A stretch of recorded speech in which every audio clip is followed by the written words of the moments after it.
So welcome to another episode of the A-Team at New Beginnings Farmstead. We are so happy that we have everyone with us again. Yes, we do. We have Ryan, Julie, Jeff, Egidio, myself, and today we are going to talk about some unusual things that we have found here on the farm. And we have found some doozies. Actually, Jeff, you were just saying before we started about the first time that you met Julie. So the first time I met Julie, there's a little discrepancy, but she came down from the back field, I believe, the small field. Well, what was it, during Maple Weekend? What was it? Maple Weekend, Okay. and she had found a cow skull. And as I don't know who was driving. Spotted a cow skull. So, No, she had it. oh, you were carrying You it? were carrying it. Oh, okay. So, Egidio, how did this begin? Where she found a cow So skull? during the weekend, I was driving them around the property, and I think it wasn't the first time that Steve was here. No, he was here before when we He was first. here before. Right. Right, it was my son and my first time here, Right. but not my husband. So then, driving you around, we came down this one path over where the containers were, and you immediately spotted it. Yes, It was a cow skull, yes. and And where was it? In the woods? Where was It this? was Yeah, Skull Woods. it felt was off like the trail, I but- kind of felt like you planted it there. I did not. No, and I've No, someone else planted it there a long time ago. No, It was something, I very mean, there's- planted feeling. Yeah, Well, no, it was the not. as we should mention, I'm sure we have in the past, but the farm was a dairy farm for like 100 years. So Right. their cows have roamed the entire property. Right, but there was nothing else there except for a very precariously placed Well, it skull. could have been the former owner, could have, the last farmer could have done it, but it wasn't me. I mean, there were no other bones there, but Right. the point of the story is she spotted it, I didn't, and, you were sitting in the front passenger seat because Of the mule. Of the mule, side by side, and before I could actually bring it to a complete stop, you were already out and holding it and running back with it, It was and perfectly preserved, of course I would. And I still have it in my office to this day, prominently displayed for everyone who comes in. Now, I remember your son, he was pretty excited when you came down where I was, and he's like, can we put candy in it? Can we keep it out and use it as a candy dish? And you're like, The I skull, don't, you said that? yes. Of course Yeah. I didn't say I know. And you're like, I don't think so. Yeah, I didn't have to clean it or anything. I didn't have to boil it, nothing. It's as it is. The way I found it is still on my desk. And that's how you met Julie? She was coming at you with a cow skull? So she gets out of the mule, very excited about this skull, and Steve's just shaking his head. And I've never seen somebody so excited about it. Well, it was very exciting. I am in my professional life. I teach about wildlife and other things, and I have found a number of different skulls in my life, but I've never been on a former cattle farm turned other, variety farm, and so it was exciting to find it. Yeah, well, we have found many bones. Actually, we have a picture here to show you. This was pretty much a fully intact deer carcass. Can you call it a carcass when there's no meat Yes. left on it? It's Yeah. still Carcass. okay. This was during the winter, and it was during maple season. Actually, we were tapping trees, and we know that we have a large pack of coyotes on the property, and we came upon this, and if you look closely, you can see that there's still fur around the hooves, and the area that it's in is like, it looks like it was dinner the night before, because I don't know if you can see it that well, but there was blood. It was like in a circle of blood. It was like a sacrifice, the poor thing. Yeah, you can, what is that? I can't see it from here. Looks like a front leg. Yeah. Yeah. Everybody's got to eat. Yeah, I know. It's so sad. Actually, the same, not that long, I want to say after this, it had to be obviously a different deer. I was driving down the driveway towards the house in the mule, and there was something in the driveway. Like, it looked like a sack of something. And suddenly it moved, and I stopped driving because I wasn't sure what the heck it was. It was right in the driveway, like right where the sheep are. And it got up and it like staggered, and I realized that it looked like a deer had given birth in the driveway, because this baby deer was very unsteady. And I just stopped and watched it for a while, and it staggered just like, like a picture, a movie, something you'd see on TV where a newborn is like trying to get up and walk. And it walked a little bit, and I looked over onto the right side of the driveway, and there was the mother deer, and the little baby made its way over there, and I was just like so beside my, it was just amazing. I was crying. Yeah, it had an unhappy ending, unfortunately. So I was pretty just beside myself and teary, and like I just saw this like amazing part of nature. And about 3 days later, we were cleaning on the side of the big barn. Do you remember this? We were raking. No. Oh, no, he doesn't want to talk about I it. don't remember it. And I found a little tiny deer leg. Just the leg and the little tiny hoof. So I'm pretty sure that everybody has to eat, Everybody right? has to The circle of life is not always good. Yeah. That's why mammals have more than one child, maybe sometimes, and take care of their young as long as they can, but everybody's got to eat. Wow. Speaking of, yeah, I know, she's rough, isn't she? Less than 50 mammals, or between 25 and 50 mammals? This is a reference to the last episode. So, We're going to continue to make references to trailers, everyone.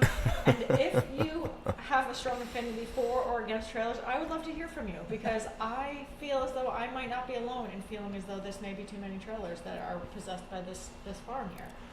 Just send us your comments. Well, again, in all fairness, you have to understand what we do with all of these trailers and all the work that happens here and all of the materials and things that we have to store in between seasons and switching back and forth from wedding season to maple season to every other season that we go through here with the firewood and the construction projects. You have to understand why we have all these trailers and what the function of them is. I understand the trailers that are single purpose. I don't understand the You're a amassing. hater. trailer hater. You're a trailer hater. So back to things that we have found on the farm and that everybody has to eat. Julie found something interesting this past winter during did. maple season. Tell us Yes. about that, Julie. I was leading a Girl Scout troop. It was a maple weekend, and I was leading a Girl Scout troop, I think, up on one of our trails. And I was leading them off the trail a little bit to get to one of the taps, the maple taps. And I looked down, and there was a small little oblong shape, little brown clump. And I picked it up as I would, and it was an owl pellet. And so I was very excited, and I brought it back to the barn, and I then dissected it. Yeah. And so owls will eat their prey, and then they regurgitate the bones and the fur in a clump called a pellet. And so they would typically do that after one meal, or maybe a few meals. And so you can dissect it. We generally don't recommend that people would take them from the wild and dissect them, but I did. And so I pulled it apart, and I was able to reconstruct the meal, and it was a shrew or some sort of rodent. I could tell by the teeth color. And I've done this hundreds of times with students in schools, and we actually purchase owl pellets that are Really? from owls that are in captivity, and the pellets are sterilized, and they come in a little aluminum foil wrapping, and each child gets their own, and they each get a pair of tweezers, and we do it inside of a coffee filter. So basically, think of a coffee filter that's like your plate, and they dissect it, and then we give them a little sheet of a diagram, and then they reconstruct whatever they found. Wow. And so that was a find that we found here, that I found this past year. Yeah. And we actually have a video that I'm going to show now, and this is Julie dissecting an owl pellet. So, tell us what you got there, Julie. while we were out tapping, we found an owl pellet. And an owl pellet is the regurgitated meal of an owl. And in this case, it is a barred owl, which makes the sound like this. Like, who cooks for you? Who cooks for you all?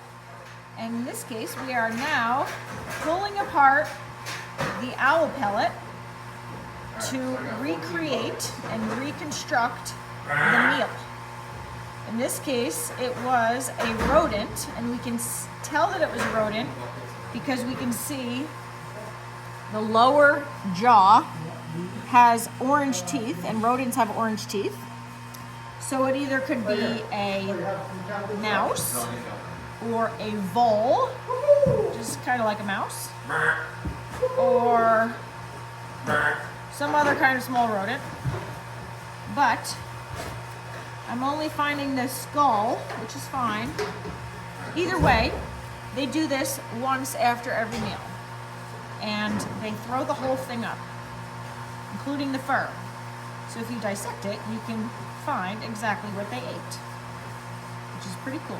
And this was found at the base of an evergreen tree in the section of our stand called Felice, which is very close to the house. And folks have said that they've heard owls in that section, so it's pretty cool. I looked up in the tree and I didn't see any nests or anything, and it's daytime, and I did call out, so I didn't hear anything back. You wouldn't expect to, since they're nocturnal. But maybe we'll check again another day to see if there's any more owl pellets. Barred owls are very common in this area, and they're pretty cool. And look at all these bones that we found. This is where it landed, on a piece of bark, so this isn't really anything. But we can see the skull, and if I had like tweezers with me, which I don't because I wasn't planning on doing this, but I could see more definition. Oh, there we go. Now we're talking. You can see the skull, so the eye socket is here and here of the rodent. And this is its upper mandibles, upper jaw. Woo! Very fragile. Very fragile. And the lower jaw. Look at that. You can see the little teeth. How cute! Look at those little teeth. Oh my gosh. So this is its lower jaw. And then here's some of its other bones. But the whole thing isn't here.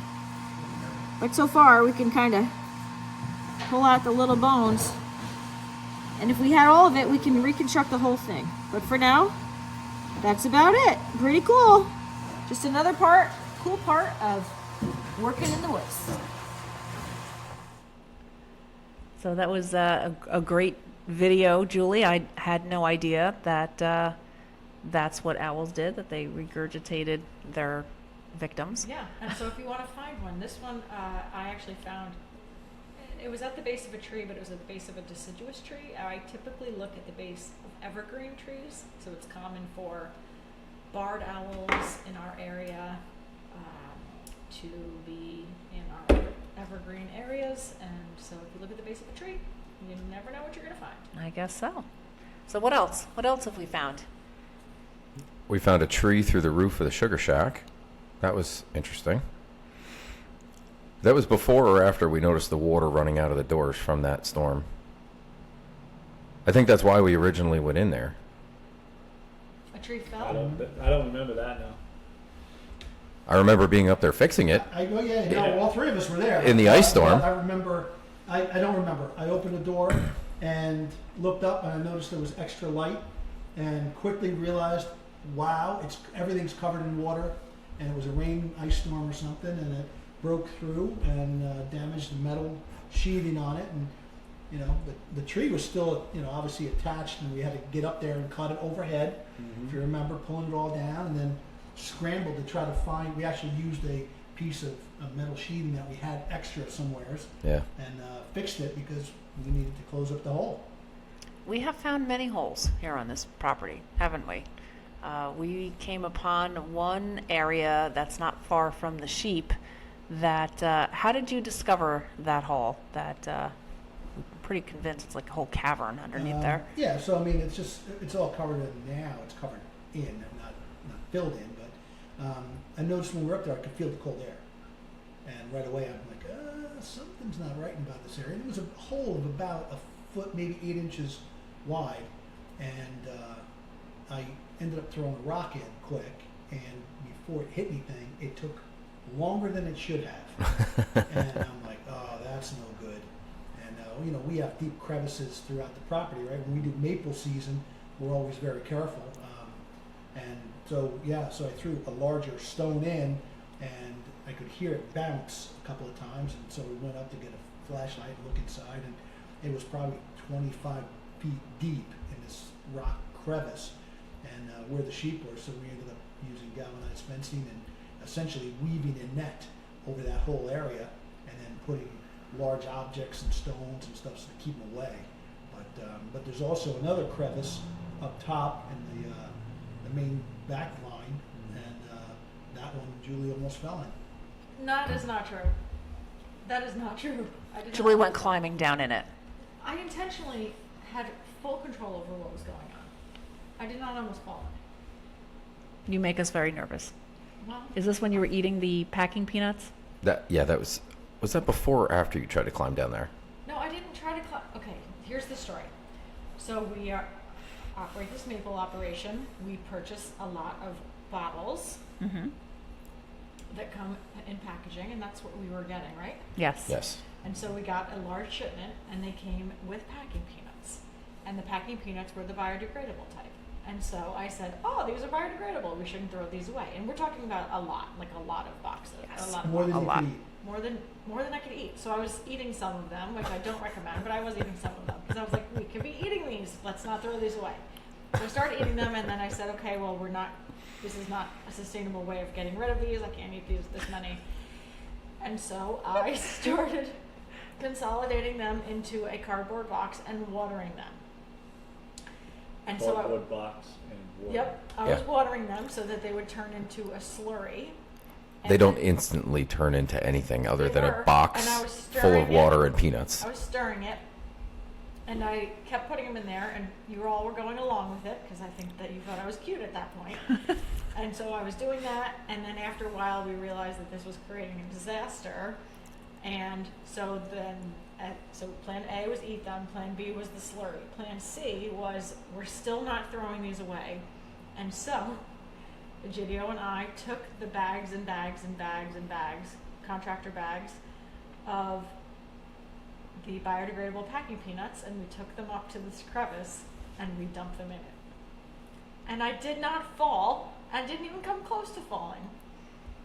We were very nervous about losing you in that I know hole. you were nervous about it. It was Because great. I can't make that phone call to your husband. There is a crevice here that has a slurry pad. It's not degraded. I think this was a fine solution. Plan C was fine. Much better than plans A and B. Yeah. Well, definitely plan A of you eating a truckload of packing peanuts. The one thing we found on this property, and I want Jeff to speak of it because you were first-hand witness to it, was that squirrels make nests in trees.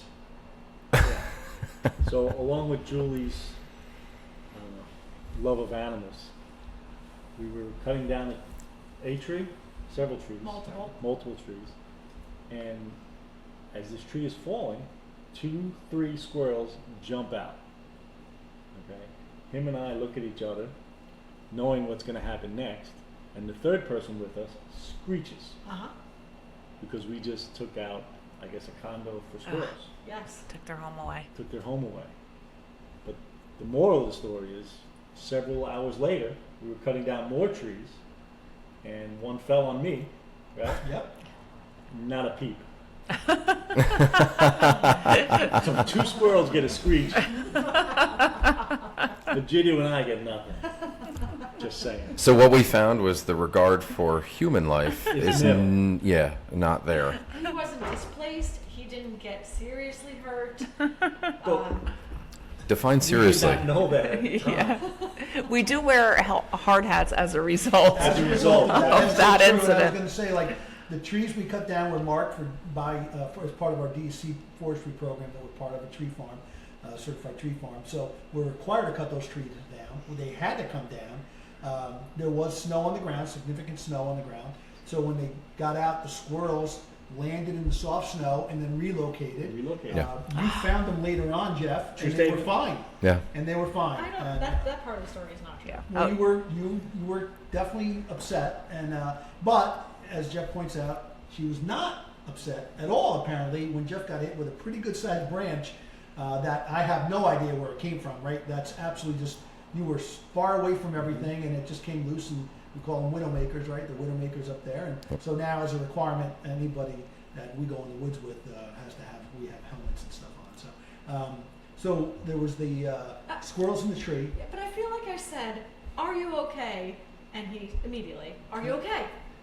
And he No. said, "I'm fine." And I said, "Are you sure?" And Absolutely he's like, not. "I'm fine." Are Absolutely. you sure it wasn't like I'm fine, like Yeah. a moan? Yeah. It might have been that. Yeah. I There don't was know. no blood. We kept operating. Yeah, but we always keep operating. Oh, yeah, that's true. There's only been one instance, I think, where the operation stopped. We And can just definitely do an episode on injuries. Yeah. We will Okay. definitely Yeah. do Probably that. save it for that. Yes. So Yeah. another thing we found that there was we were clearing the land up there for part of the parking areas that's needed by the town. We have to have a certain number of spots for the wedding venue. So we were clearing some land up there, just really more moving dirt. And one of the areas, the rock was exposed. It was all bedrock, and in it was about a hole that went down pretty deep, about 6.5 inches wide, 7 inches wide in diameter, and about a foot deep. And we were burning some brush up there. And myself and Turner at the time got it all set up. We called for the burning, did everything like we're supposed to, call economy, but lo and behold, it turned out that she had found that a frog was living in it. Hold on a second. The Let's back up. frog. That frog was living in there, and we were well aware of the frog because we watched that frog for several days beforehand. I was watching the frog. The frog would come out and look at me. The frog and I were playing peek, okay? I was playing with this frog, and you deliberately brought that trailer up and you put it right on top of where the frog was living. We unloaded that trailer with all the brush in close proximity to the hole. Yeah, it was close proximity, Okay, but right on top of that frog's It was home. not. It was not right on top. In fact, I had taken and stuffed the hole in an effort to protect any wildlife that might be in there. Turner and I stuffed the hole. We had insulation. We So put you a rock on top. suffocated it in the hole. We- So not suffocate, him we saying that he insulate. stuffed the I hole suggest you means, consult with your counsel. Yep, that means Actually stuffed off. he was aware that he was starting a fire near this frog's home. He just But it was admitted to controlled that. burn, as It doesn't regulated by matter. county. Doesn't matter.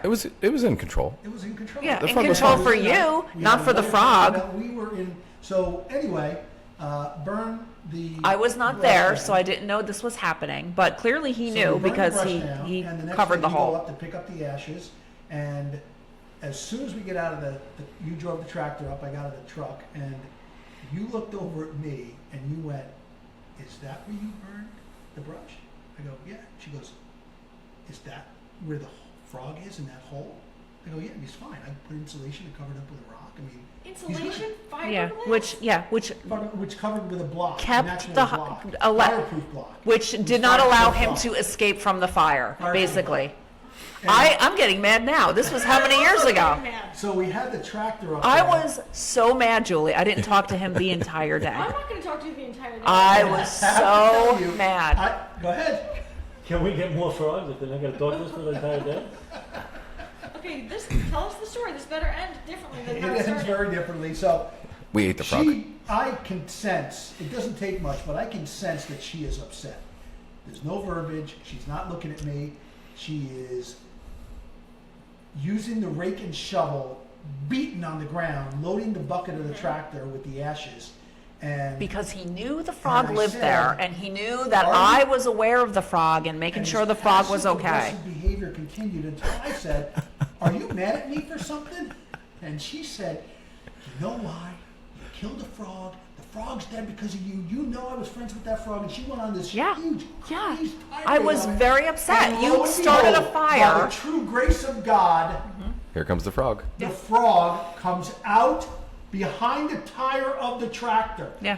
I'm screaming, interrupting her. I'm like, the frog, the frog. Thank you, Lord. Can you corroborate that this happened? This did happen. was right there. And I know it was because this frog was really large, Yeah, and no, like of course it was. I knew him. He was a friend, and yes, I was incredibly Gets excited. better. How could it get better? It gets better because at that point she's like, she had gloves on. She goes, we gotta pick up the frog and move him. She goes to pick up the frog and she holds him close. And he peed And all she over me. says, we need to find a safe place for this frog, someplace away from the snakes.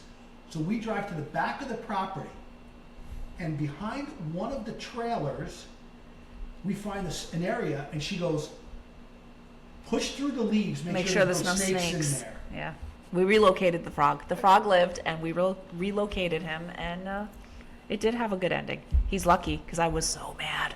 I'm sure there will So never be mad. snakes in that space. No, He'll be fine. nope, he'll be fine. And the poor frog had to he's- take 2 weeks to get back to his home. He drove him all the way across the Right, so property. you were clearing his home, Right. Yes. and you displaced him. Oh, yeah, yeah. Ah, the Yeah. tables have turned. Started Yeah, a a little bit. fire right on top of my frog's house. Yep. So speaking of snakes, we have had more than our fair share of very large snakes, right, Ryan? Ryan, what is the plan? If there's a snake in the house, Ryan, what do we do? Diesel and flares. Burn it down. Relocate it. Burn So- down the house. I found after the fact where these two guys, I pick up a pallet of wheels and tires that we had to move. Wait, is this excess wheels and tires Remember for the this? trailers? Yes, that's exactly what they were. These So are tires for the dump truck. we were moving stuff out of the way because we had another project going on, and I'm moving pallets with the skid steer, and I'm here and there and all over the place. And this one pallet I had to move way down, so I pick up the pallet. Now, in a skid steer, when you pick up tires on a pallet, you got to be careful when you move because they weren't strapped down. So I was going nice and easy, trying to be careful. The driveway wasn't in the greatest condition at the time, and these guys are beside themselves, and I see this happening, and I don't know what's going on. I get all done with what I'm doing, and I got out of the skid steer, and their eyes are about this big around looking at me. I don't really like snakes. I'm not going to go out of my way to kill a snake. I'm not going to go I out of hate my way to snakes. kill a snake. But I don't want them in the machine with me. And apparently, after I picked this thing up, an entire family of snakes decided that they wanted to go for a walk instead of just staying where they were. Yeah. How many? How many came out of that pallet? 5, 6, 7? Driving away, snakes are just falling out. Mm-hmm. Yeah. And Yeah. what was your reaction?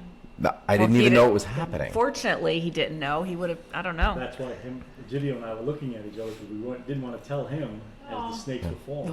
They care about you so much. Well, so I also found, again, with the snakes, that I was here one morning really early, and I had the 200 up in the parking lot. I was separating out the rocks from the dirt before we ran it through the grizzly, and I found that the snakes, of course, like to be in the sun. So as the sun came up over the trees, they got up on the pile in front of me, and Taunting you. there's a large pile, and these are large black snakes.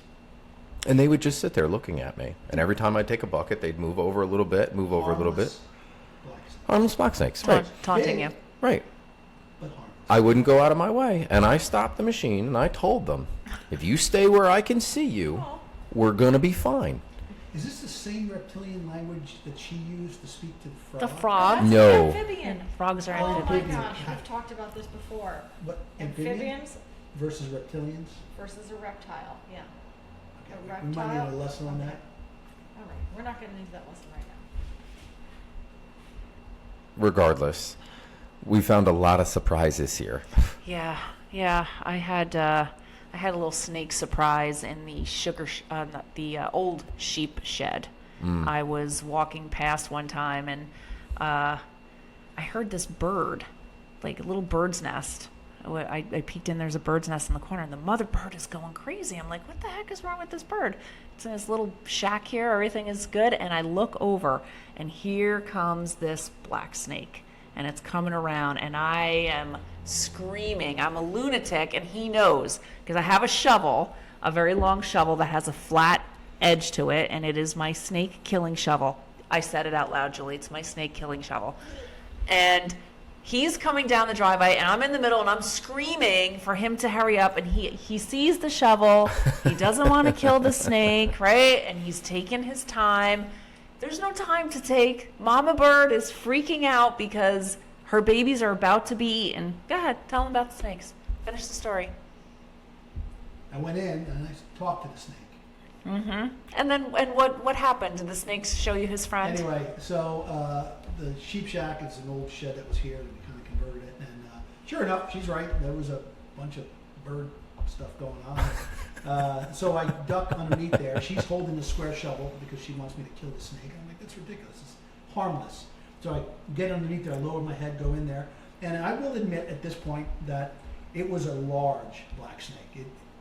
It was big. It was stretched out. It was probably all of 5.5 feet in length. Yeah, it was For huge. those of us who may be watching from afar, we have two types of black snakes around here. We have black racers and black rat snakes, and this is probably a black rat snake. Yeah, rat Yes. snake, yes. Yep, that's what they were, black rat snake. And so it is stretched out, and the mother bird is in the nest, and it's doing its thing, big wings, and so I said, ooh, okay, yeah, it's a big snake. I'm gonna go and get a set of gloves, and I'll grab it. And as I turn to leave, I look, and there is another one that's the big brother to this one, stretched over the door. I had just walked underneath, and again, realizing that it's harmless. And, you know, they're constrictors. I just didn't want the whole thing to land on me. And so I grabbed the shovel. I knocked it off from the outside. I hit the side of the shed.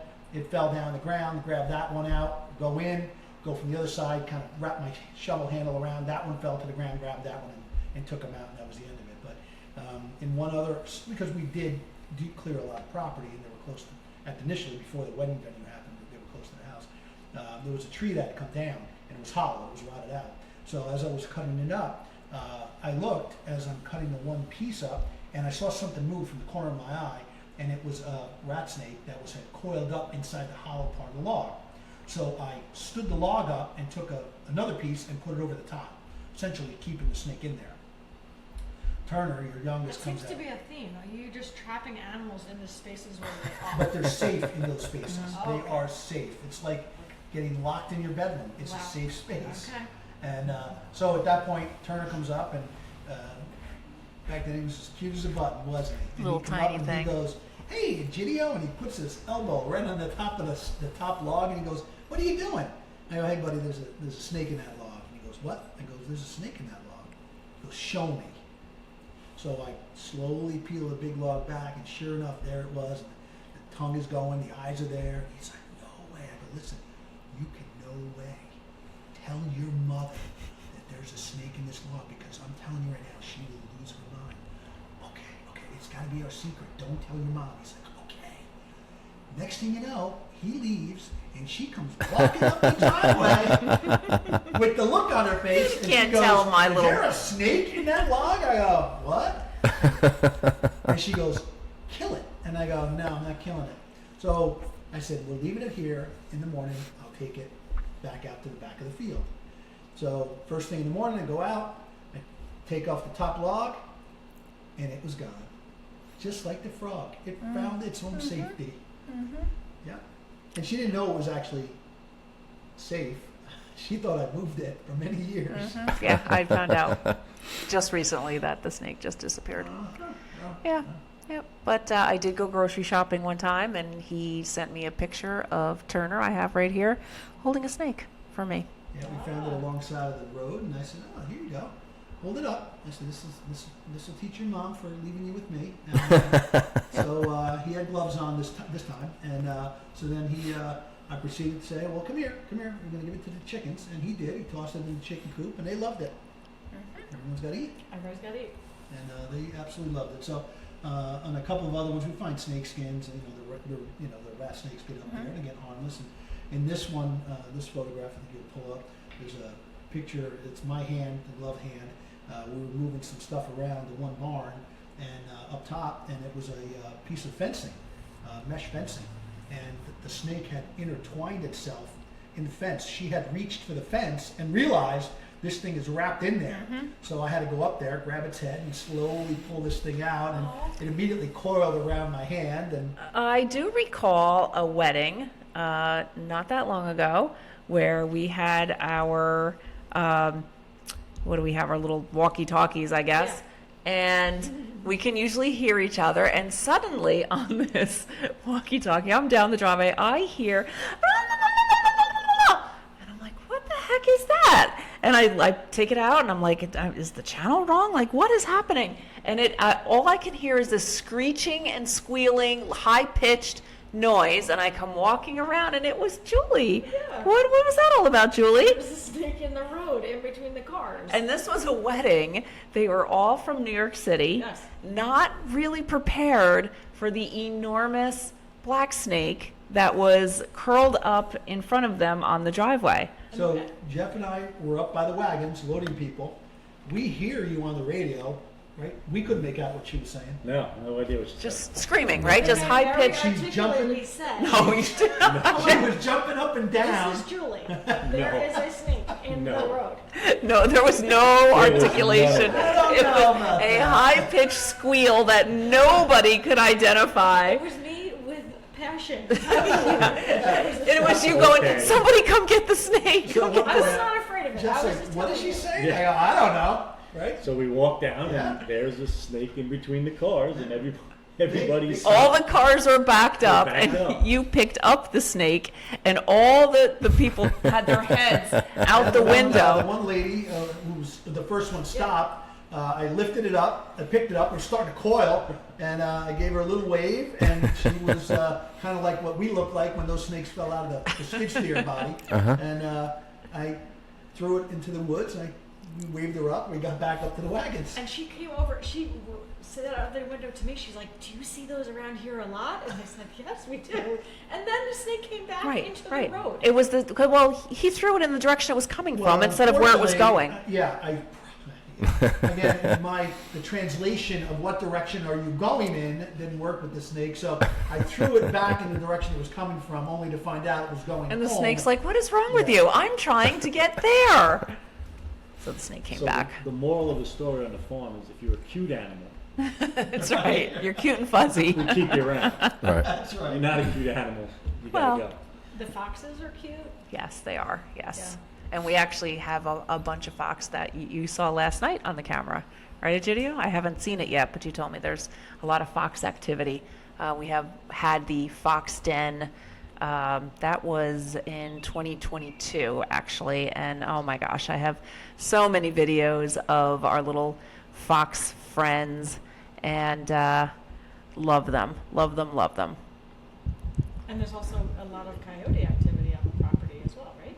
Yes. Yeah, we have some game cams that are in the back end of the property, and that a couple of friends have, and they routinely show us some pictures of coyotes in the back there. And we have some fishers, which are not so friendly, and